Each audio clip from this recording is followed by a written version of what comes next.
Ipinasilip ni Maxine Magalona ang ilang mga kuhang litrato ang Siargao trip niya kasama ang kanyang rumored boyfriend. Happening right now on Showbiz Balita. Maxine Magalona nag-post ang video kasama ang kanyang rumored boyfriend. Sa isang Instagram post, ibinahagi na aktres si Maxine ang isang video na makikita ang kanyang pag-travel sa Siargao na first time niyang pinuntahan para dumalo sa second wedding ni Angelica Panganiban at Greg Homan. Makikita sa naturang video na nakasakay si Maxine sa motor at nag-yoga.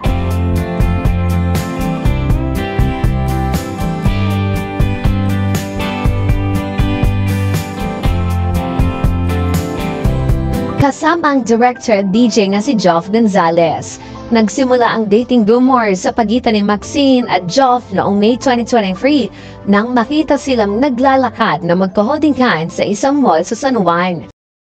Matatandaang nagsimulang kumalat ang mga spekulasyon sa breakup ni Maxine at ang kanyang ex-husband na si Rob Manonquil noong January 2022 at kinumpirma naman ang aktres na siya ay single last year 2020.